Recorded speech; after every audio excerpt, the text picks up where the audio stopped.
राधे राधे दोस्तों। अयोध्या के चक्रवर्ती सम्राट महाराज दशरथ की 3 पत्नियां थीं, कौसल्या, कैकेयी और सुमित्रा। दोस्तों, हम सभी जानते हैं कि दशरथ जी के 4 पुत्र थे, राम, लक्ष्मण, भरत और शत्रुघ्न।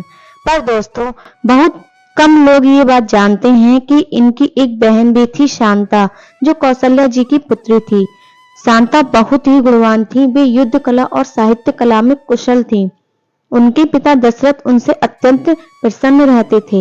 एक दिन कौशल्या की बहन रानी वर्षणी और उनके पति रोमपद उनके महल में आते हैं। वे अंग देश के राजा थे।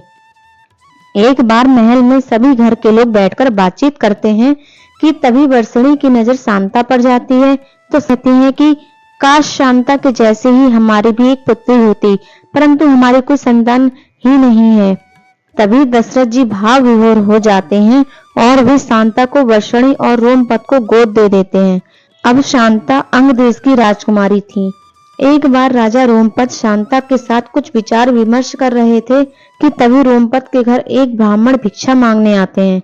पर राजा रोमपद उनकी बात सुनते ही नहीं है और ब्राह्मण उनके दरवाजे से ही लौट जाते हैं। ये बात देवताओं के राजा इंद्रदेव को बहुत बुरी लगती है। इंद्रदेव ने वरुण देव को आदेश दिया कि अंग देश में वर्षा नहीं होनी चाहिए, वहां सूखा पड़ जाए। इस कारण अंग देश में वर्षा नहीं होती है। सूखा पड़ने से रोमपद बहुत परेशान हो जाते हैं। तो वे ऋषि श्रृंगी के पास शांता को भेजते हैं।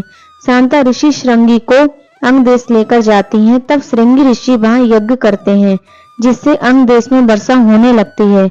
इन्हीं श्रृंगी ऋषि के पास दशरथ जी भी जाते हैं। दशरथ जी को पुत्र चाहिए थे। श्रृंगी ऋषि उन्हें पुत्र प्राप्ति के लिए यज्ञ करने को कहते हैं। दशरथ जी ने पुत्र प्राप्ति के लिए यज्ञ करवाया और यज्ञ का प्रसाद खीर कौशल्या जी को दिया। कौशल्या जी ने वो प्रसाद कैकेयी के साथ बांटा और फिर कौशल्या और कैकेयी ने अपने अपने प्रसाद का आधा हिस्सा सुमित्रा के साथ बांटा। इसलिए सुमित्रा के 2 पुत्र लक्ष्मण, शत्रुघ्न, कैकेयी के भरत जी और कौशल्या जी के पुत्र राम ने जन्म लिया। दोस्तों, इस प्रकार राजा दशरथ के पुत्री वियोग के कारण उनके 4 पुत्र होते हैं, परंतु शांता को गोद देने के कारण महारानी कौशल्या और दशरथ के बीच मतभेद हो जाता है। शांता के बारे में चारों राजकुमारों को कुछ भी पता नहीं होता है, पर श्री राम दशरथ और कौशल्या के बीच मतभेद महसूस करने लगते हैं। तब श्री राम जी कौशल्या जी से पूछते हैं। तब कौशल्या जी राम जी को शांता के बारे में बताती हैं। तब श्री राम कौशल्या जी को शांता से मिलवाते हैं। इस प्रकार श्री राम कौशल्या और दशरथ जी के मतभेद को दूर कर देते हैं। दोस्तों, शांता का उल्लेख वाल्मीकि रामायण में नहीं है, परंतु दक्षिण के ग्रंथों में उनका उल्लेख मिलता है। दोस्तों, माना जाता है कि राजा दशरथ ने पुत्र प्राप्ति के लिए शांता का त्याग किया था।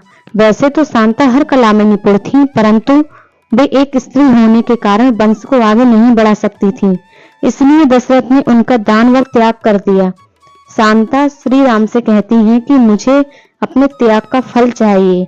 तब वे श्री राम से कहती हैं कि उनके चारों भाई हमेशा एक साथ रहें।